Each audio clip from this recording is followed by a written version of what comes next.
আমার নবীর আওলাদে পাক থেকে খুন মুবারক ঝরছে। আপনি চিন্তা করেন, সেই মুহূর্তটা চিন্তা করেন। ইমাম হুসাইনের একজন ভাই ছিলেন আব্বাস আলমদার। ওনাকে আলমদার বলা হয় কারণ হলো উনি পতাকাবাহী ছিলেন। কারবালার প্রান্তরে ওনার হাতে পতাকা ছিল, পতাকাবাহী বলে ওনাকে আলমদার বলা হয়। মূলত ওনার নাম ছিল আব্বাস। হজরতে আব্বাস আলমদার যখন একে একে যখন সবাই শহীদ হয়ে গেলেন, শহীদ হয়ে যাওয়ার পরে হজরতে আব্বাস আলমদার ইমাম হুসাইনের কাছে আসলেন।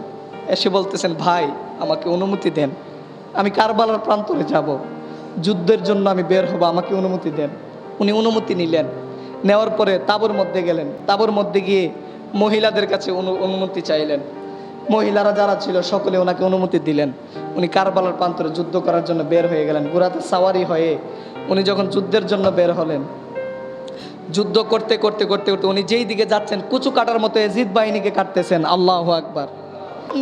সামনে যাচ্ছেন, হঠাৎ করে এক এজিদ সে এসে হজরতে আব্বাস আলমদারকে এমনভাবে তলোয়ার দিয়ে আঘাত করেছে, তলোয়ারের আঘাতের সাথে সাথে হজরতে আব্বাস আলমদারের ডান হাত, কেউ কেউ বলেছেন বাম হাত, শরীর থেকে আলাদা হয়ে গিয়েছে। আল্লাহু আকবার।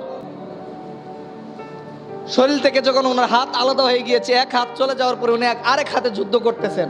কিছু দূর যাওয়ার পরে আরেকটা এজিদ এসে উনি যখন কিছুটা দুর্বল হয়ে গেলেন, একটা হাত কেটে ফেলা মানে দুর্বল হয়ে যাওয়া, দুর্বল হয়ে গেলেন, রক্ত ঝরছে। আমার নবীর আওলাদে পাক থেকে খুন মুবারক ঝরছে। আপনি চিন্তা করেন, সেই মুহূর্তটা চিন্তা করেন। এই খুন মুবারকের মধ্যে আমার নবীর খুন মুবারক, রক্ত মুবারক জড়িত, সেই রক্ত জমিনের মধ্যে পড়ছে।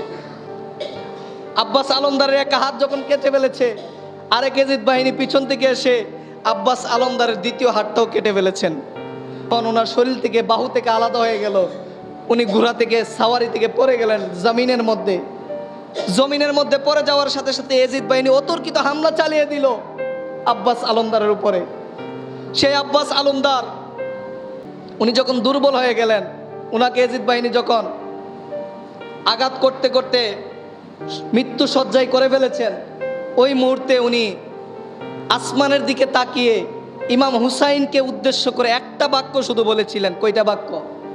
আল্লামা শফি উকারবি রহমাতুল্লাহ আলাইহি লিখছেন, উনি লিখতেছেন যে সেই দিন আব্বাস আলমদার আসমানের দিকে তাকিয়ে ইমাম হুসাইনকে উদ্দেশ্য করে বলেছিলেন, ইয়া আখি দারকুনি, ইয়া আখি দারকুনি, হে আমার ভাই ইমাম হুসাইন, আমাকে একটু ধরেন। আব্বাস আলমদারের কাছে আসলেন, আব্বাস আলমদারকে ধরলেন। আব্বাস আলমদার বলছেন, ভাই হুসাইন, আমাকে একটুখানি পানির ব্যবস্থা করে দেন, আমার তৃষ্ণায় গলা শুকিয়ে কাঠ হয়ে গিয়েছে, তৃষ্ণায় আমার গলা শুকিয়ে গিয়েছে, আমাকে একটু পানির ব্যবস্থা করে দেন।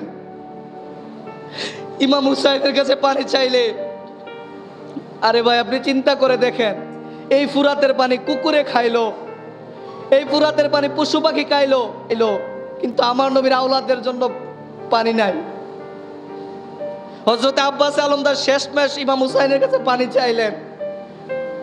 ইমাম হুসাইনের কাছে পানি চাওয়ার পরে ইমাম হুসাইন পানি কোত্থেকে দিবে? কারবালার প্রান্তরে ফুরাত নদী তো তারা ঘেরাও করে ফেলেছে, সেখান থেকে তো পানি আনা সম্ভব না।